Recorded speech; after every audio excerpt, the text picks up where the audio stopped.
Hello, good evening, or good day, whenever you happen to be watching this. Today, for me, is October 6th, 2021, and I continue to be Randall S. Bach, MD. How do you know that? Oh, it sits over here in the corner. Additionally, I'm wearing my MD tie. Uh, Only doctors can wear these. Actually, no, I was given this as a gift. I kind of have a rather large tie collection that I started collecting from yard sales in medical school just to get out from all the studying. Um, and they were a cheap, easy, small item. So ties it is. Um, and I'm wearing one today, but although kind of got the camera maybe a little bit uh, too high. Any rate, what's new in the world of coronavirus? Um, well, excitement. There's another unpronounceable medication on the horizon. We've already had, if I'm saying it correctly, remdesivir, and now we have a new one that's I'm going to get to in a little bit. I'm going to kind of roll it off my tongue a few times before I venture to say it without reading it. Um, but this one is a little bit tricky because it is going to be inhibiting viral RNA replication. And the last thing that we heard that does that, well, I mean, chemotherapy in a sense goes after cells that are replicating, um, uh, and I just don't. I mean, I'm a little bit cautious about this one. It might very well be specific to viral RNA transcription, but there's a lot of RNA transcription that goes on in your cells on a regular basis. That's I don't want to spend too much time on it. If you know it or you don't know it, if you imagine, people working on building a new house, there is kind of a master plan to build the entire house, but they don't use that master plan all the time. Right now, say today, they're working on the windows and they want to get the windows in according to spec. They want to find the right windows. They want to get them the right price. They want to put them in not inside out or upside down. And whatever you have to do to put in windows, I can't say. Another day they might be doing, laying out the plumbing, and they do these things in a certain order. So the specific plan they're using that day, the instructions that day, a little bit like the RNA, and the task is the result of the RNA. Now, so you're pretty much taking those little bits off the master plan, which is to build the entire house, or to build the entire skyscraper, or to build the entire city, whatever it happens to be. So whenever you're doing a smaller task off a smaller manual, that's a little bit like the RNA. So the virions, I guess, do this. They come in and they hijack your own system. So if you are building this house and there are a bunch of windows or whatever, somebody comes along and takes the windows and starts building, I don't know, can't think what you would do with the windows, but you're building, maybe a little buckyball, Buckminster Fuller hippie house next door. So you're taking them, you're absconding with them, you're hijacking them, and you're putting them to other use. Or, really the virus is actually going to take your workers and start building their own stuff, kind of replacing the blueprints for building your house and building their own stuff. So it's really more kind of the 2x4s and whatever. Instead of building the house, they're going to build something they want, maybe a go-kart or something like that. That's not really in your plans, your budget, but they are kind of sucking up and using your stuff instead. So this medication would be something that stops the reading of the blueprints that the new guys came along with. And so you wouldn't be building the go-kart, you go back to building your house, say. That's kind of just a rough view and maybe semi-ignorant, and I apologize. There are other, kind of less specific medications. And again, hydroxychloroquine and ivermectin. We had I had I think one of these sessions with Dr. Lee Merritt a while ago, and she's far more expert than I am, but they have kind of an anti-lysosomal aspect in their own other uses. And again, both of them have been used for ages, and they're both FDA approved for other reasons. The kind of cross-fertilization of FDA approved medications for secondary uses is not new. Basically, Viagra wasn't never approved for its cardiovascular issues, but it was developed as an anti-anginal medication, and Aspirin has been used for, anti-stroke, although it's really a pain medication. Minoxidil is used for hair, but it's really a blood pressure medication. Propecia is also used for hair. It's a prostate medication. There's lots of secondary uses. Um, uh, um, and I got a shout out. Hey, Eddie. Anyway, what do we have to gain for this? Well, at this point, this medication is being FDA approved. It might very well be promoted, and we're going to kind of go look under the hood a little bit about medications and not medications over time. I've got a kind of an interesting find today. From 1988, when the illustrious Dr. Fauci was still the illustrious Dr. Fauci, and he was being thought of as a saint in the battle against HIV. And uh, how much the world has changed in what is this 43 years or something of that sort. It's rather incredible. Maybe we got the numbers wrong. That's 33 years. Anyway, the the common denominator, I guess, is at that time there was no treatment at all, no vaccine, no treatment for HIV. And Larry Kramer, who I don't know if he's still around, is rather vocal HIV activist, AIDS activist. I believe he had the syndrome himself, and he was up in arms about the foot dragging and inefficiency of the bureaucracy under Dr. Fauci at the NIAID. And National Institute of Allergies and Infectious Diseases, which he's been at for decades now, and remains as the highest paid, I guess, bureaucrat in the country. Rather astounding, but the young Nancy Pelosi, Congresswoman, is clamoring for medications to treat a virus. Medications, who can imagine? So I think vaccines have a place, no doubt. Medications also have a place. On an acute basis, certainly for the year prior to vaccine, for the people who either have or don't have vaccine. If you're ill, a medication is a reasonable thing to consider if they work. How are you going to tell if they work? Well, you have to try them out and run them along and see what's up. So I've got a couple questions here.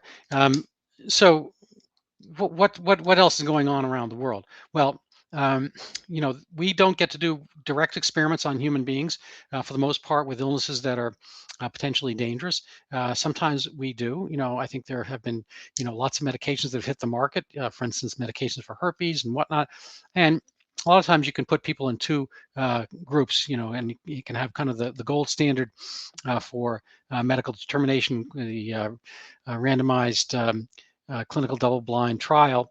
So neither the treatment individuals, the doctors and whatnot, nor the patients will know who's getting the medication and so forth. And that can be done very easily. This hasn't really been done through COVID because I think there's been an exaggeration of severity.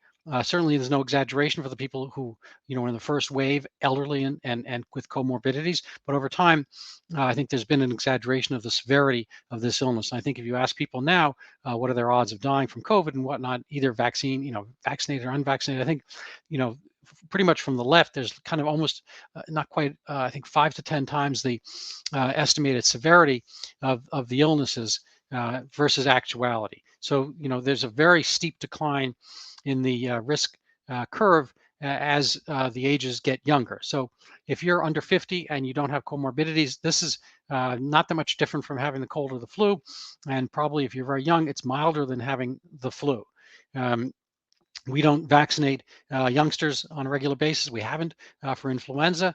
That influenza is more severe than COVID for youngsters, and the influenza vaccine is less severe a problem than the COVID vaccine for youngsters.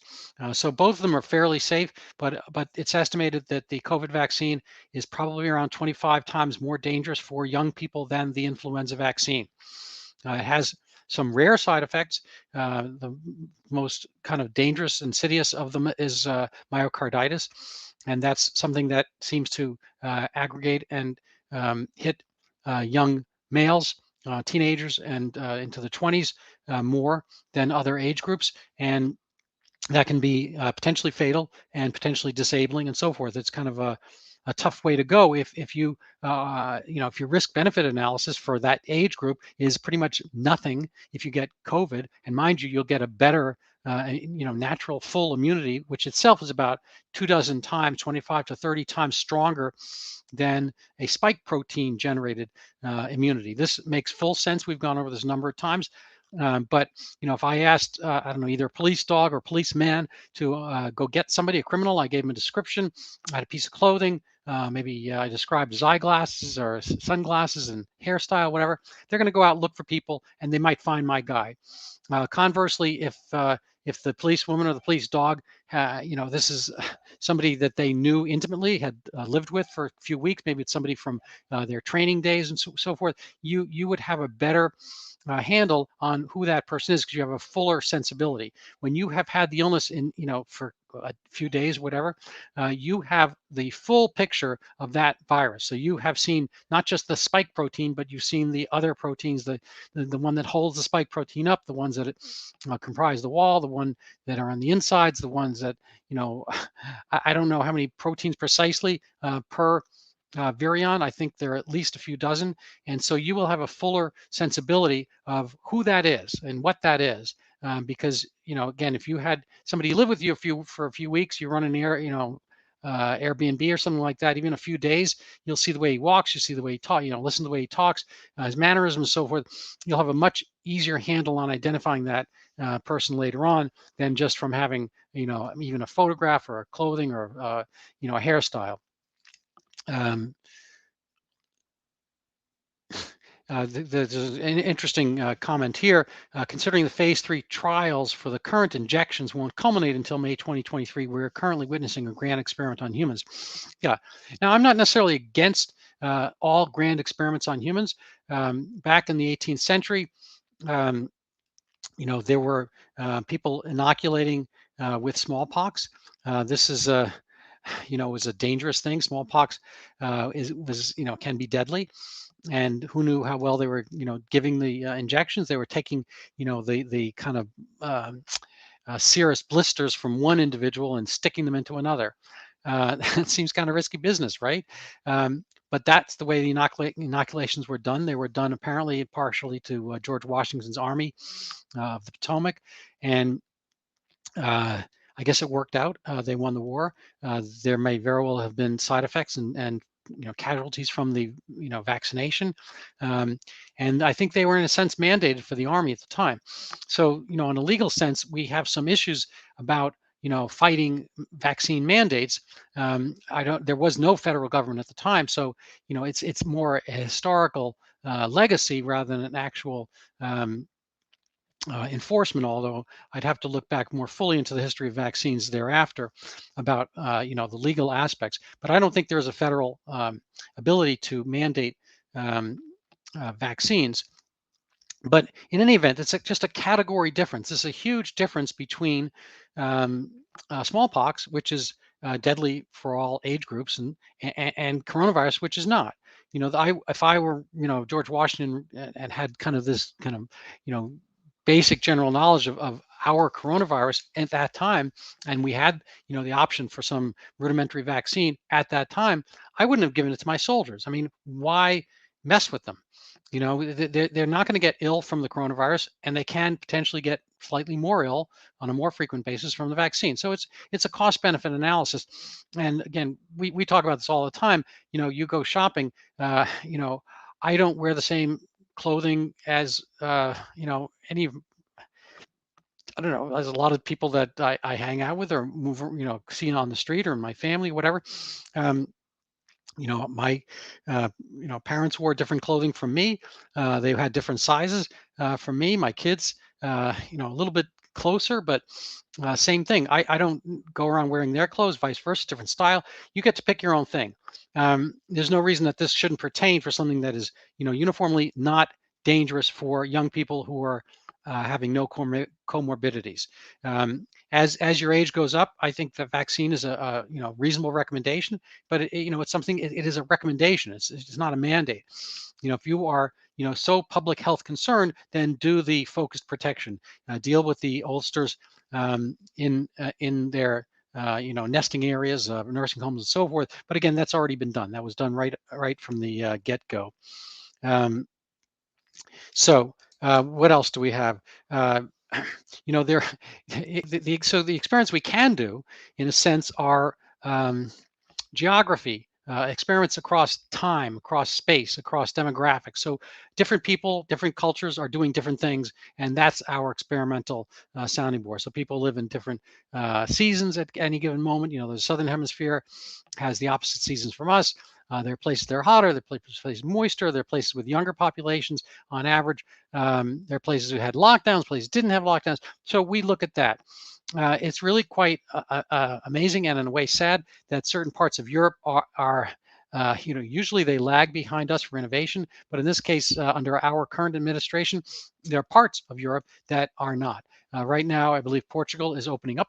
The Scandinavian countries have opened up. When I say opened up, not necessarily across borders, but for their own populace, they've taken away the restrictions, all the I don't know, social distancing, the masks, closing this, closing that. They've pulled all the COVID restrictions. Conversely, our exalted Dr. Fauci was on the Hugh Hewitt show, I believe, a few days ago, and he was at another, I should think, show on NBC, and on those occasions, he was saying he wasn't sure if we would be opened up by this Christmas, 2021.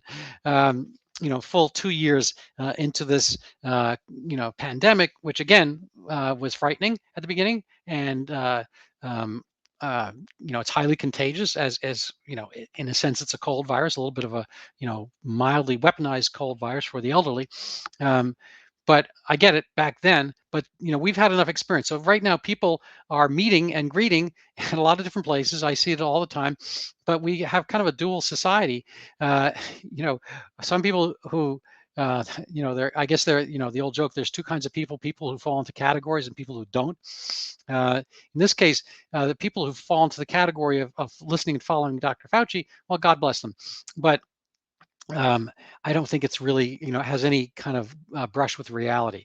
The goalposts keep getting moved. And speaking of goalposts, people who are watching goalposts, that is at football games, they're huge fan bases for college football.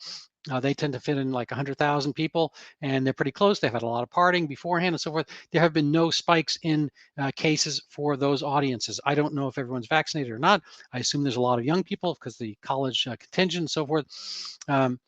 They are working on this concept. Even so, when they do find cases, they're working on a concept of finding cases when they don't necessarily tie to symptoms or severity. I've said this many times, but a case of tuberculosis is somebody who has tuberculosis mandating and warranting treatment. Case of syphilis, ditto. You can have theoretically latent syphilis and latent tuberculosis, and you can, call those things what you want. They might be sleeping and whatnot. But I think when people understand they have a case, of a certain illness, case of peritonitis, they are acutely ill with it. It's not something that's just kind of whatever. So right now we're calling cases things that are turning positive for a laboratory test, and people may not even necessarily have known they had this. So on the other hand, we're seeing certain, I guess, what we thought were liberal democracies, or I assume, I don't know if they're technically constitutional republics in the same way we are. The England, I don't think actually has a constitution, and the Commonwealth countries are based on the English model. So they have representative government. They've got bicameral House, and kind of upper and lower houses of Parliament. But do they have the same rights? Are their rights kind of reserved to the people the same way they were enshrined and ensconced in our Constitution, where the rights were reserved for the individual states, which at the time were in a sense states, the way the State Department deals with foreign states, that is to say, separate nations. And so the federal government was there kind of to federate, to amalgamate those individual states, and kind of provide the external boundaries and and defense against foreign enemies, and to allow commerce between the states. But that was sort of it. It's obviously expanded far beyond that. And this concept, so the reason they're having kind of trouble, executing full mandates, and they do this one through the, federal agencies of, 100 employees or this and that, and you can't keep them, is because they want to, not because they have the right to. But getting back to these other countries, the Commonwealth countries, Canada, Australia is really horrible. They are trying to kind of like push back against science, push back against nature. This is a tiny, tiny, tiny little particle. It's, I think, zero 0.5 microns, which for technical terms is tiny, and it's a cold virus. And people will pass it around, and they're going to do it indoors, outdoors, or whatever. I take that back. I mean, they're going to pretty much do it, within closed rooms and so forth, but they're going to do it pretty effectively. I don't think there's been any real transmission of coronavirus through outdoor contact. But that's another story. But the extent to which these kind of absurd lockdowns have occurred in Australia is amazing and frightening. And do they have rights? Do you have rights in Canada? And do you have rights in places where those rights are not enshrined? And do you have rights in places where they are theoretically enshrined? The Constitution is just a piece of paper, but if it's not watched and managed in the appropriate way, then it is just a piece of paper. And so you have to really be active in using your rights and in a sense putting your toes on the line, and with the risk of having them cut off. Let me just see what some of the comments here. Exactly, laws are passed by legislatures. Mandates, orders, etc., are not laws, right? And a commenter here also writes, shouting, "Let's go Brandon" at a sporting event provides immunity from the virus. Well, it may or may not, but I don't think people have gotten any sicker for having done it. So at this point, a lot of people who are using their kind of, we'll call them natural rights, their inalienable rights, and their rights such as they are reserved in the Constitution, are having some pushback from the federal authorities, and not so much from the states, but from the federal authorities, who are kind of shaking their fists in a Fauci-like manner, and as if they can tell you what to do. At the end of the day, you do you. And all right, so we're going to kind of move along to some things from the internet. I didn't do my slides perfectly. I was kind of in a hurry tonight, so I apologize in advance if they're not in perfect order. This makes sense only to me. This is the embodiment. I think this is maybe Indiana Jones, and he's whipping something. But in this case, I've put what I had a dream as a kid.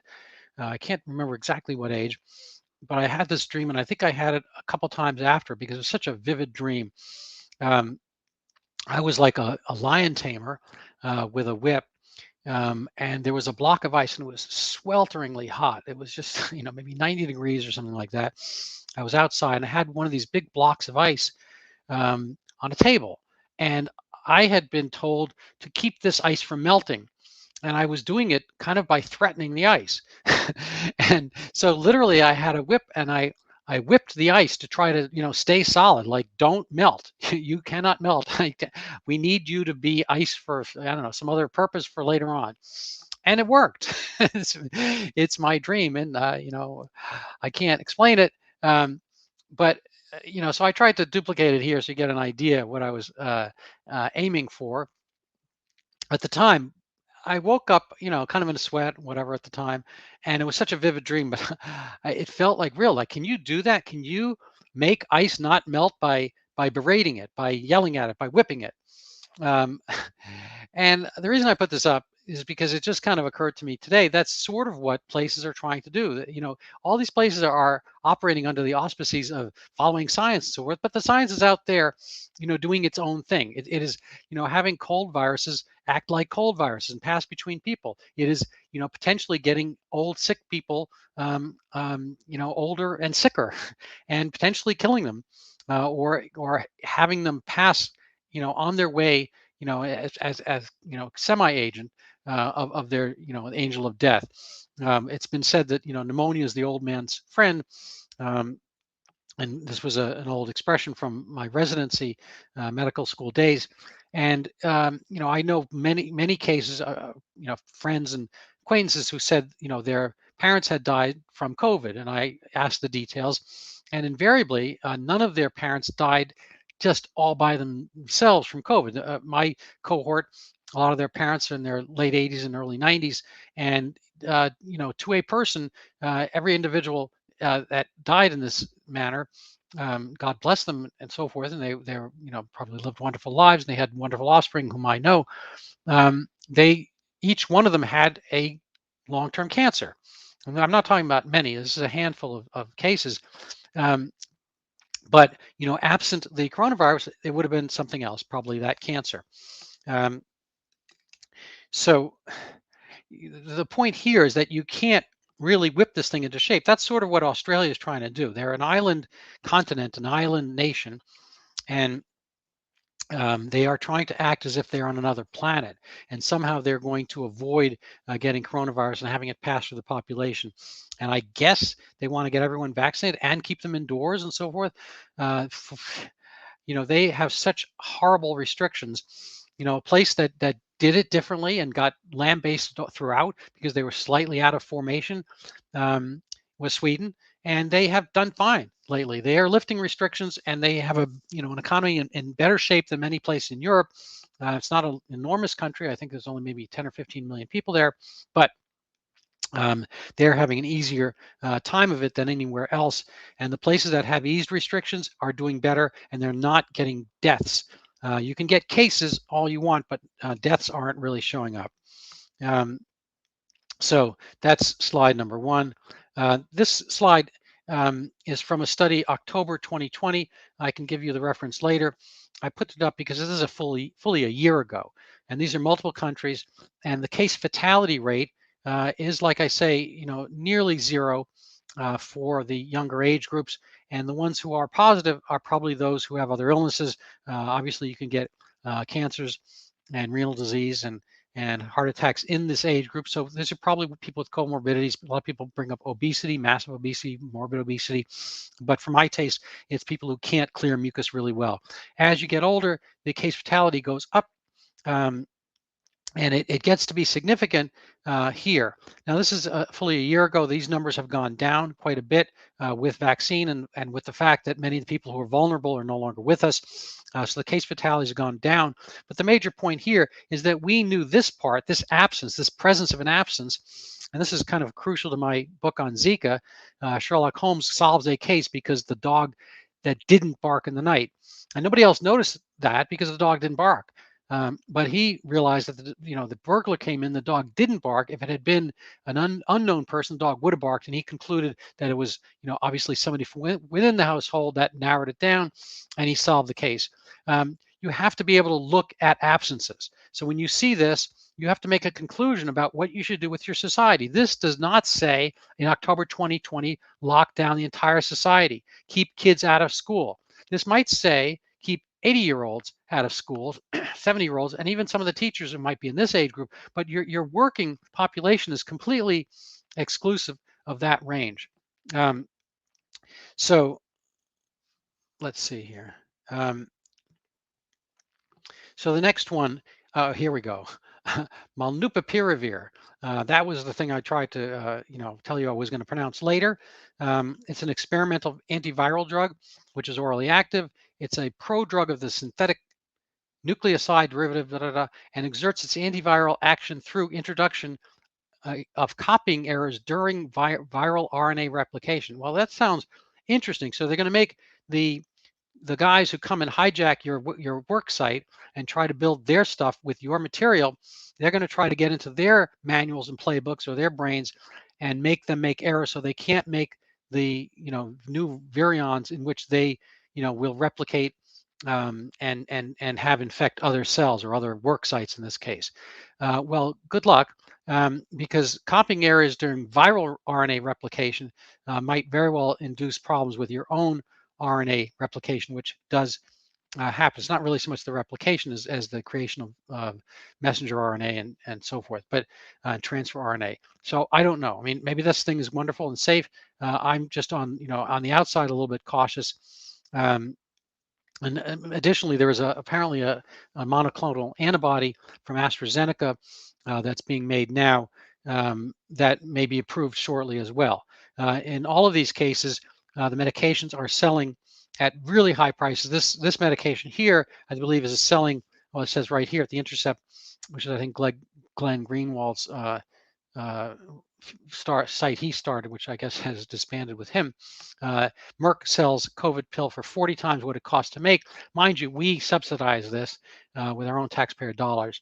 So good luck to them. You paid for it on the way in. You're going to pay for it on the way out. This next slide is something that I pulled also from the Intercept, I believe, an article from a guest there. The point here is these are, I guess this guy's not really seriously wearing the mask, and maybe she is, but they're I guess kind of in the demographic you might maybe worry about coronavirus problems, but they're out and about in the middle of the great outdoors in what appears to be a rural area by themselves. There's nobody near them. It must be a camera person nearby, but they are not at risk of transmitting anything. It looks like they're a couple. They're probably not at risk of further transmitting anything they might not have already done at the house. This is an absurdity, not useful.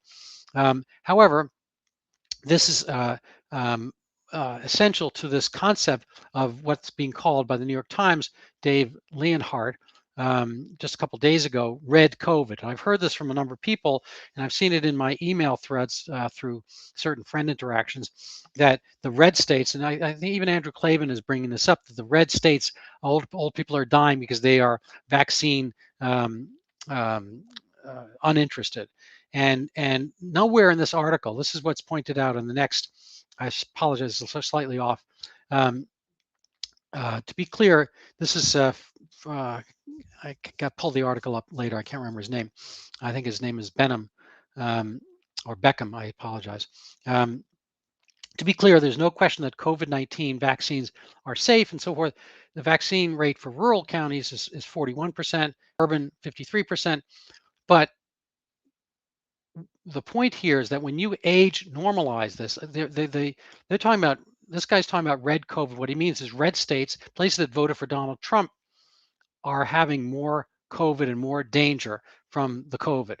When the real issue is what you're looking at. In this case, the red counties and the red states, they skew older. Republicans in general skew older than Democrats. It's, I think Churchill said, if you're young and you're not a liberal, you have no heart. If you're old and you're not a conservative, you have no brains. So this tends to be the standard pathway that people, as they get older, more experienced, they become more conservative. They've remembered what works and they've seen what doesn't work, and they tend to be a little bit more authoritative in their viewpoints, and that kind of skews conservative. I don't mean authoritative. I mean they have a kind of a better experimental viewpoint, and they're not going to fall for every new thing that comes along, the Green New Deal and so forth. Anyway, but this article doesn't have any mention of age within it, because they didn't really put that into their analysis. When you take these type of data and you normalize for age, you see pretty much across the board that you're going to have the same COVID death rate. This is from different countries, and this is kind of the example that Mr. I think Beckham used. If you don't consider that when you say something as in a sense stupid as this, if you don't factor in the age difference, then you haven't really made a point.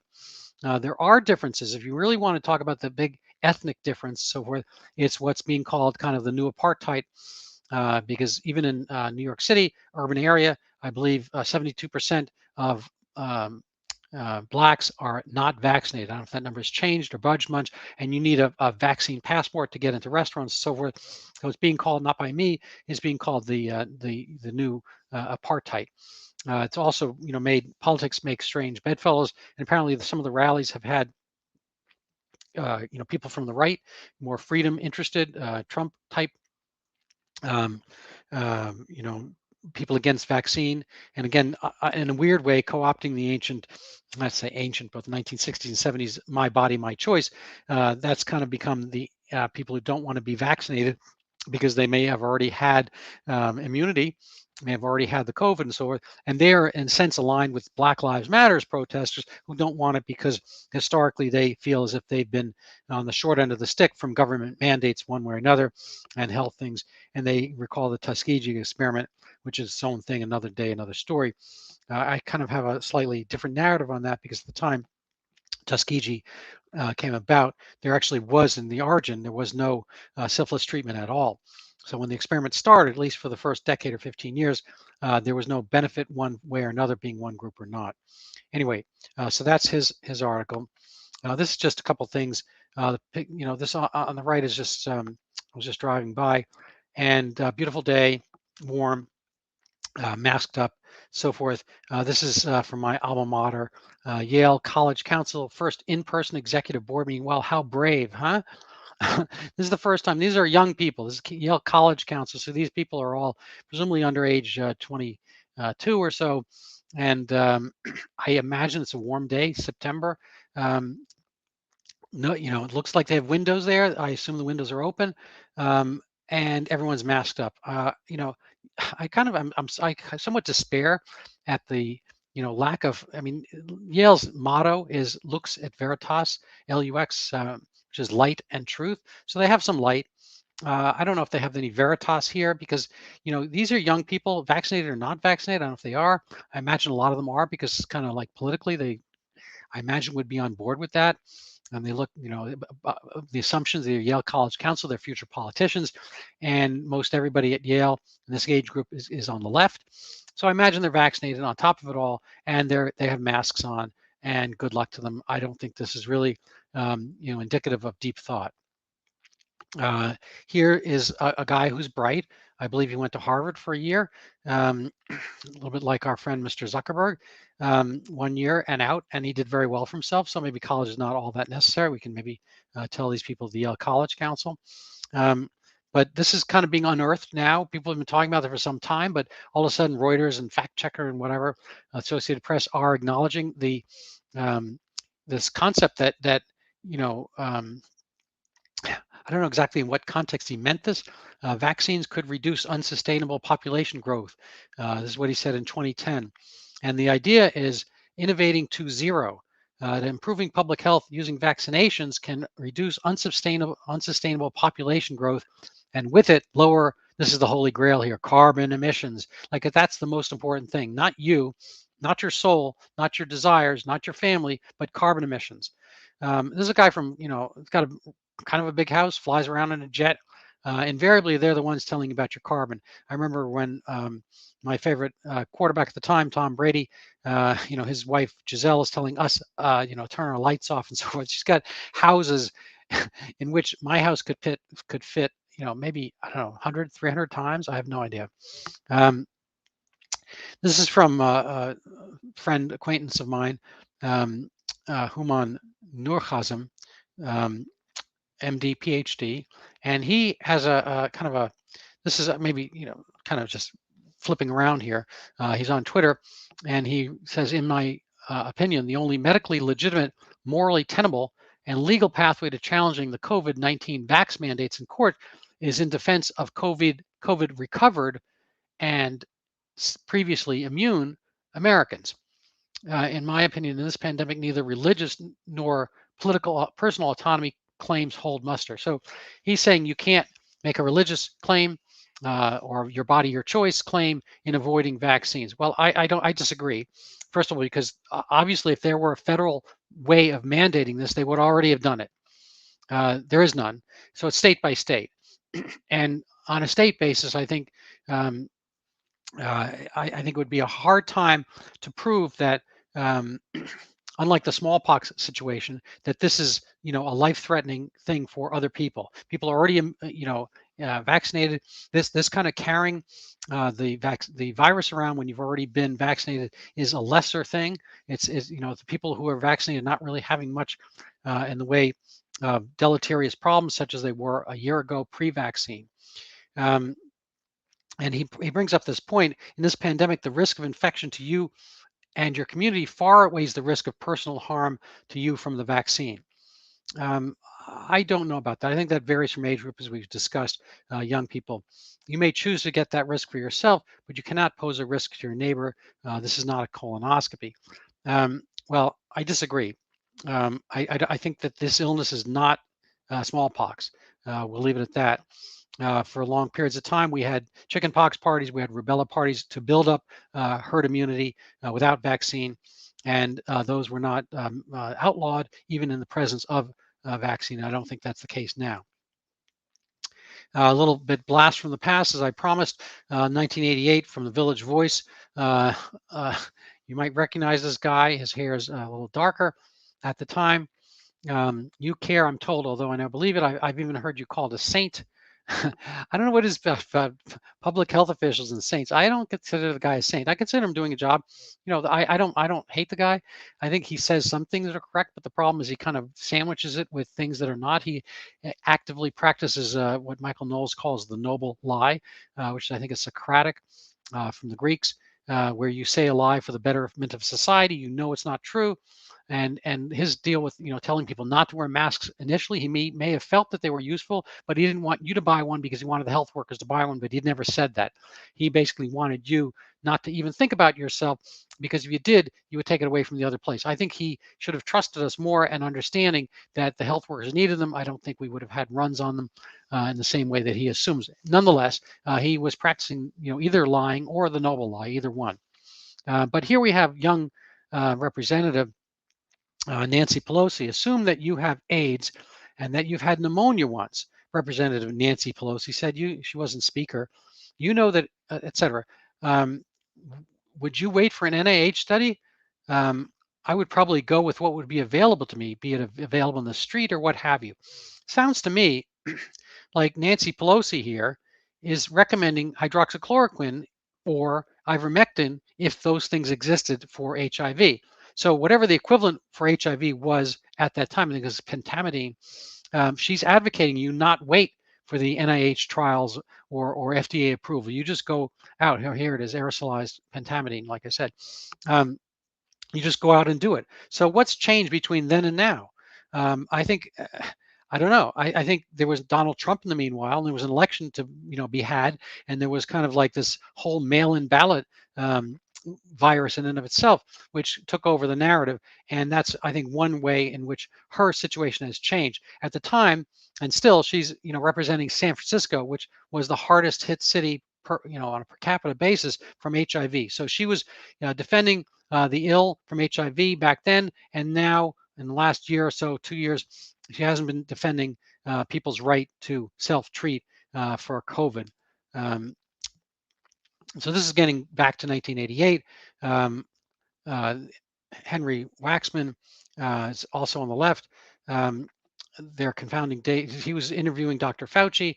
Your own drug selection committee has named these drugs. Why the delays? He wants medication out on the market for HIV. So I'm going to skip over to something else. This is about vaccine and vaccine mandates. This is a fairly recent article from, here it says September 30, 2021. And increases in COVID-19 are unrelated to levels of vaccination across 68 countries and 3,000 counties in the U.S. So 68 foreign, 67 foreign countries and 3,000 in-house counties. And this is a little bit of the spread diagram. I don't know if you know how to read these things, General, but the scatter chart, every dot is a different country. Israel's up here, for instance. They've got a lot of vaccine, the high percentage of population fully vaccinated, and they also have a lot of cases per 1 million people. So the rate of cases. Again, they're not necessarily having much in the way of fatalities overall, but the cases, because they test so much, they find a lot of cases. But there's if you kind of put a line half above and half below on a percentage basis, excuse me, on a weighted basis, you'll find that the cases per 1 million slightly go up with vaccination rate. Now, I think there's ways of explaining this, because the places that have more vaccination are more sophisticated medically, more money, and they can do more testing. They probably find more cases. because they have the money to do so, and cases get to be defined as people with a positive test, not necessarily sick. So but on the other hand, it doesn't show that the places that are more vaccinated are showing zero cases.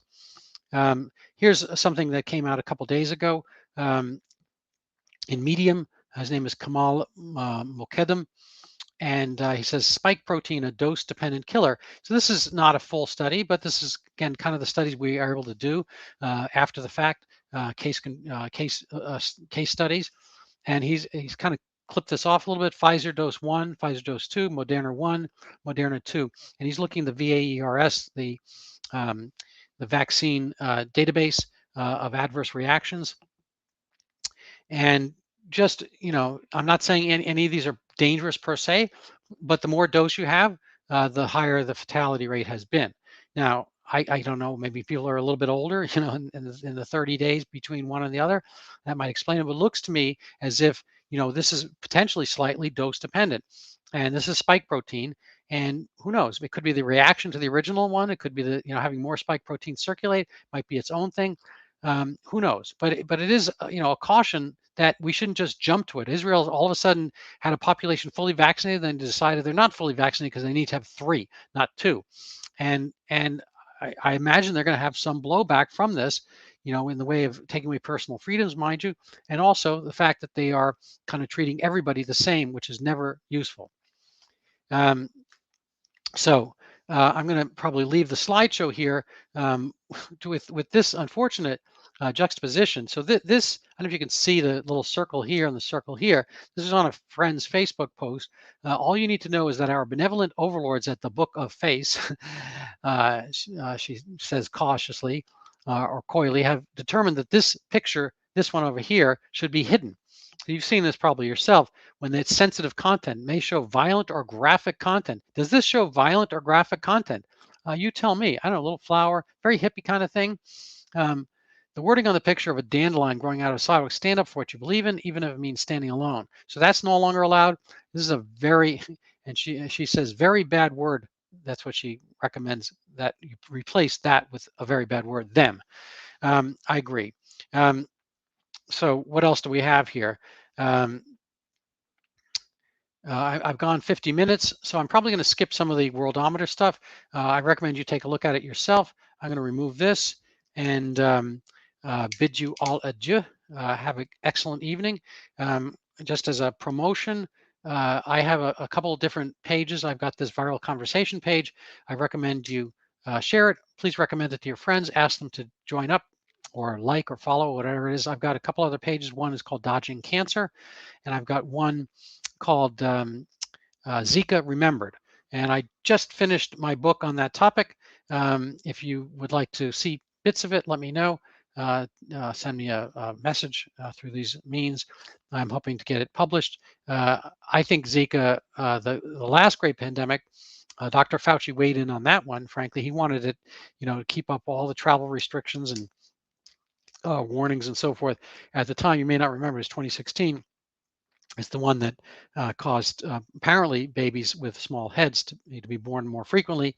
I think I've kind of debunked all 3 aspects of that theory, that Zika was necessarily there causing any illness at all in Brazil.